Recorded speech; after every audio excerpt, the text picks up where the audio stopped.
এই হচ্ছে AGT Live 24/7। This is AGT Live 24/7। 15 দফা জরুরি দাবি নিয়ে মাঠ কাঁপালেন সিপিআইএমের 3 গণসংগঠন কৃষক সভা, ক্ষেত মজুর এবং গণমুক্তি পরিষদ। 27 সেপ্টেম্বর শুক্রবার বেলা 11টায় আমবাসা সিপিআইএম অফিস সংলগ্ন স্থান থেকে বিশাল মিছিল বের করা হয়।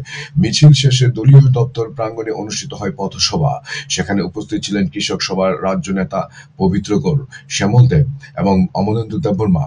অপরদিকে 5 প্রতিনিধির একটি দল ধলাই জেলার অতিরিক্ত জেলা শাসকের হাতে তুলে দেন 15 দফা দাবিপত্র।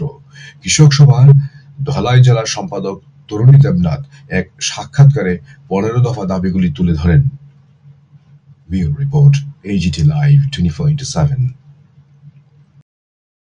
সারা ভারত কৃষক সভা, ত্রিপুরা ক্ষেত মজুর ইউনিয়ন এবং উপজাতি গণমুক্তি পরিষদ তারা সিদ্ধান্ত নিয়েছে, বিশেষ করে বন্যায় যে কৃষক এবং জমিয়া তারা যেটা ক্ষতিগ্রস্ত হয়েছে এবং এছাড়াও তার সঙ্গে যুক্ত আজকে গোটা রাজ্যেই প্রায় রাস্তাঘাট সবচেয়ে বিপর্যস্ত অবস্থা আছে।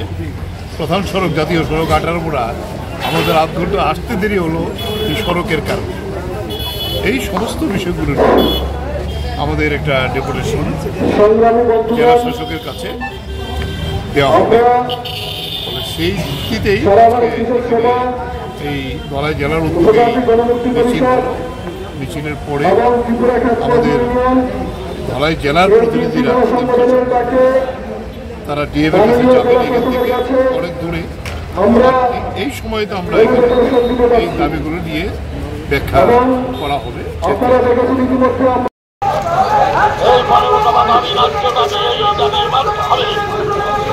এই 15 দফা দাবি আদায়ের লক্ষ্যে আমাদের আন্দোলন চলছে।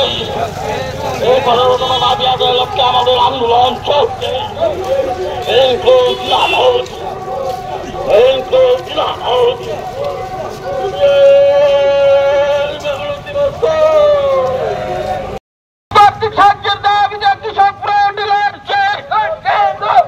অবিলম্বে প্রধানমন্ত্রী আবাস যোজনা ঘরের বরাদ্দ 5 লক্ষ টাকা করতে হবে।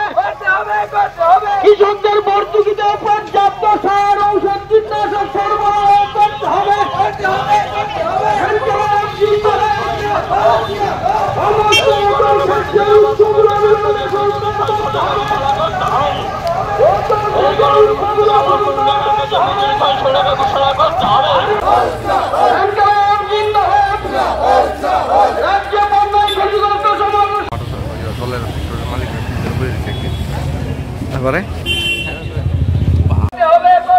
বৎসরে ন্যূনতম 200 দিনের কাজের ব্যবস্থা করতে হবে। 60 বছরের অবিলম্বে আমবাসা কমলপুর রাস্তা সংস্কার করতে হবে। অবিলম্বে আমবাসার প্রদান করতে হবে।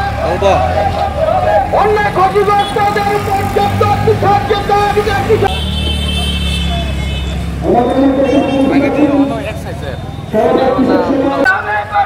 কৃষকদের ভর্তুকিতে পর্যাপ্ত সার, ঔষধ, কীটনাশক সরবরাহ করতে হবে।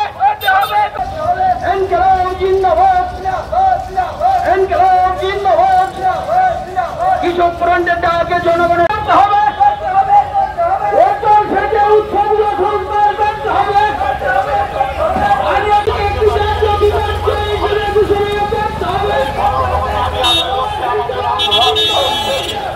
ঘরের বরাদ্দ ন্যূনতম 5 লক্ষ টাকা করতে হবে।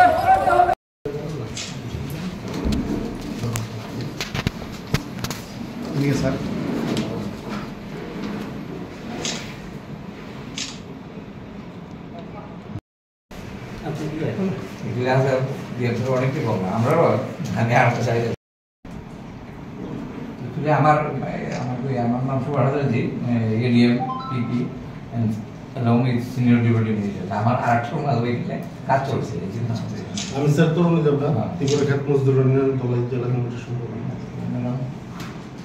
ত্রিপুরা ক্ষেত মজদুর ইউনিয়ন রাজ্য কমিটির সদস্য। নাম পূর্ণিমা সরকার। কাজল দেব, সারা ভারত কৃষক সভা জেলা সম্পাদক। শৈলেশ দাস, সারা ভারত কৃষক সভা ধলাই জেলা কমিটির সদস্য। কৃষ্ণমোহন দেব, সম্পাদক। স্যার আপনার মূল্যবান সময় মানুষ কাজ করে যে খাইব এরকম কোনো কাজ পাইছে খুব অল্প।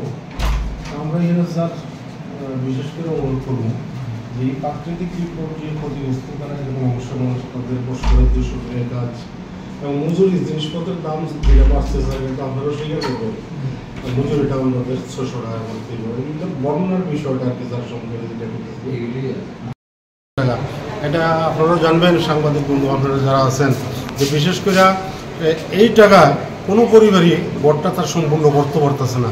জিনিসপত্রের সব দাম বাড়ছে, এটা অনেক আগের একটা অ্যাসেসমেন্ট মানে বরাদ্দ এটা দিয়ে হয় না। আমরা বলছি এখানে 5 লক্ষ টাকা কমপক্ষে এটার জন্য এই জায়গাটার মধ্যে বরাদ্দ এই জায়গাটার মধ্যে করতে হইব। আমরা এই বিষয়গুলি আমরা রাখছি। আমরা ডিএম সাহেব এখানে অনুপস্থিত একটা মিটিংয়ে আছেন শুনছি। এডিএম সাহেব ওনার পক্ষে আমাদের এই দাবি সনদ গ্রহণ করছেন এবং তারা এই দাবিগুলির যুক্তিকতা স্বীকার করছেন। তাদের এখতিয়ারের মধ্যে যেগুলি আছে তারা এগুলি করবেন এই আশ্বাস আমাদের দিচ্ছেন এবং বাকিগুলি তারা রাজ্য সরকার এবং কেন্দ্রীয় সরকারের কাছে তারা এটা পাঠাইবেন এই কথা উনি আমাদের আশ্বাস দিচ্ছেন। এই 15,000 কোটি টাকা ক্ষতি হয়েছে প্রাথমিক যে অ্যাসেসমেন্ট আমরা কইছি এই টাকা রাজ্য সরকারের পক্ষে সম্ভব না। এই ক্ষেত্রে আমরা কইছি কেন্দ্রীয় সরকারই বরাদ্দ এটা করতে হইব। আমরা কইছি এই ত্রিপুরার যে প্রাকৃতিক যে বিপর্যয় যেটা হয়েছে এটা ত্রিপুরার বিপর্যয় না, এটা জাতীয় বিপর্যয় হিসেবে এটার এই জায়গাটার মধ্যে ঘোষণা করতে হইবে। অন্যান্য কৃষক যারা আছে বিশেষ করে আজকে পান চাষি তারপর মৎস্য চাষি যারা আছেন যারা ধানটা চাষ করেন এরকম ব্যাপক যেভাবে ক্ষতি হয়েছে এই ক্ষতি নির্ণয় করে সেটা তাদের আর্থিক বরাদ্দ ওই জায়গাটার মধ্যে করতে হবে। আমরা এটা করছি। দাবিগুলি মূলত ক্ষেত মজুর অংশের যারা তারা দিনে প্রতিদিন কাজ করে তাদের জীবিকা নির্বাহ করতে হয়। আমরা এই জায়গাটায় বলেছি বৎসরের 200 দিনের কাজ এবং মজুরিটা জিনিসের দাম যেভাবে বাড়ছে তার জন্য 600 টাকা করতে হবে। তারপর বিশেষ করে যথাসময়ে মজুরি প্রদান করা হয় না এরকম বিষয় আছে যাতে এই মজুরিটা তাদের প্রদান করা হয়। আর এই বর্তমান ঘটে যাওয়া ত্রিপুরা রাজ্যের যে প্রাকৃতিক বন্যায় যেটা 45 বছরের মধ্যে জাতীয় বন্যা ত্রিপুরা হয়েছে না, এই বন্যায় মারাত্মক ক্ষতি হয়েছে। আমরা এই বন্যার দুর্গতদের জন্য যাদের ক্ষতি হয়েছে তাদের প্রকৃত ক্ষতি নির্ণয় করার জন্য আমরা কইছি প্রত্যেকটা মহকুমা ভিত্তিক বা ব্লক ভিত্তিক টাস্ক ফোর্স গঠন করে সেটা প্রকৃত ক্ষতি নিরূপণ করে তাদের এই ক্ষতি পূরণের জন্য আর্থিক বরাদ্দ তাদের করতে হবে যথাসময়ে। আমরা এই জায়গাতে কইছি বিশেষ করে যে ঘণ্টাছড়াতে গত 12 জুলাইয়ের যে ঘটনা এটার ভিত্তি করে পরামর্শর রিয়াং যিনি মারা গেলেন শহীদ হলেন তার পরিবারে একটা চাকরি এখানে দিতে হইব। এই ঘটনার ভিত্তি করে ঘণ্টাছড়াতে যে 37টা শরণার্থী শিবির যেটা হইল এই শরণার্থী শিবিরগুলির মধ্যে যারা আছে তাদেরও প্রকৃত ক্ষতি নির্ণয় করে সেটা তাদের একটা আইওআই ঘর নির্মাণ করিয়া তারপর অন্যান্য প্রয়োজনীয় যে আর্থিক সাহায্য যতটুকু দরকার এগুলি সেখানে দিতে হইব। বর্তমানে যে সরকার তাদেরকে শিবির থেকে জোর করিয়া বাইর করে দিতেছে। তারা বাড়িতে গিয়ে যে এখন থাকবো একটা মানে 5টা টিন দিয়ে একটা যে সাবটা বানাইব এই ব্যবস্থা পর্যন্ত তাদের করা হয়েছে না। আমরা এখানে বলছি যে প্রয়োজনীয় এইরকম ব্যবস্থা করি সেটা তাদের বাড়িতে পাঠাই দিব। আমরা দেখছি তারা এখনও নিরাপত্তা মানে অভাব বোধ করতেছে। আমরা কইছি এই জায়গাটার জন্য স্থায়ী নিরাপত্তা বাহিনীর ক্যাম্প এখানে স্থাপন করি তাদের বাড়ি করে এখানে পাঠাই দিব। এমনিতে ধাক্কাইয়া তাদের এই জায়গা থেকে বাইরে করে দেওয়া ঠিক হতো না। আমরা এই সমস্ত দাবিগুলো এই জায়গায় রাখছি।